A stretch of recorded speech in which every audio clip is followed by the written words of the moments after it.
जय जय श्री राम। हिंदू की बात करेगा, तानाशाही नहीं चलेगी। हिंदू की बात करेगा। पूरे ही देश में जंतर मंतर के प्रोटेस्ट की आवाज गूंज रही थी, लेकिन मध्य प्रदेश की विधानसभा में ऐतिहासिक यूसीसी कानून को ध्वनि मत के साथ में पारित करवा दिया गया है। और अब मध्य प्रदेश, असम, गुजरात, उत्तराखंड के बाद में, गुजरात के बाद में अब ये चौथा राज्य बन चुका है जहां पर यूसीसी समान नागरिक संहिता कानून को लागू कर दिया गया है। ध्वनि मत से इस बिल को पारित कर दिया जाता है। मुख्यमंत्री मोहन यादव के द्वारा जय श्री राम के नारे के उद्घोष होता है और साथ में यह भी कहा गया कि जो भी हिंदू हित की बात करेगा वो ही इस देश पर राज करेगा। इस तरह की बात जो कि सीएम मोहन यादव के द्वारा कही गई। वहीं कांग्रेस के द्वारा जमकर के हंगामा और विरोध प्रकट भी किया गया, लेकिन इस पूरे कानून को ध्वनि मत के साथ में पारित करवा दिया गया। और सबसे बड़ी खास बात यह रही कि अब सीएम मोहन यादव ने यहां तक कहा कि एक देश एक विधान वाले हम कानून की तरफ आगे बढ़ रहे हैं और श्यामा प्रसाद मुखर्जी, डॉक्टर अंबेडकर और सरदार पटेल के बताए हुए रास्ते पर हम आगे बढ़ते हुए इस पूरे कानून को लागू करवाते हैं।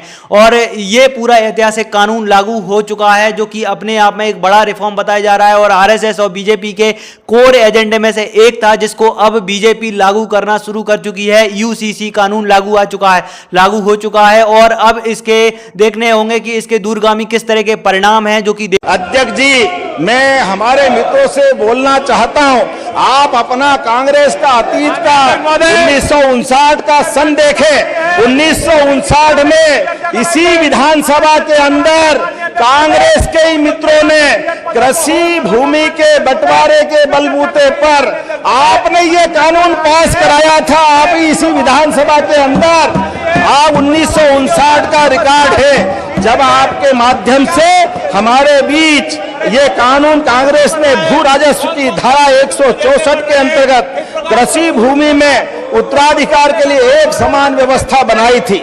इसका सीधा अर्थ है 1959 में स्वयं कांग्रेस ने माना था कि नागरिक मामलों में समान कानून का न होना ये माता बहनों और एक धर्म विशेष के साथ अन्याय है। लेकिन अध्यक्ष महोदय, मैं बताना चाहूंगा 2 साल के अंदर जो कानून आप पारित करते हो, क्या सांप सूंघ जाता आपको?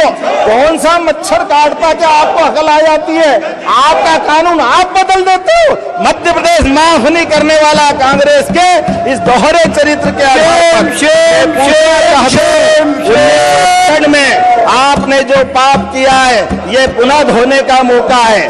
मैं एक और बात बताना चाहता हूं, सच्चाई तो इस बात की है कि जब भी देश इसमें समानता, वोट बैंक में से किसी को एक चुनना पड़े, कांग्रेस ने बार बार वोट बैंक के आधार पर हिंदू मुसलमान का चश्मा लगा करके देश को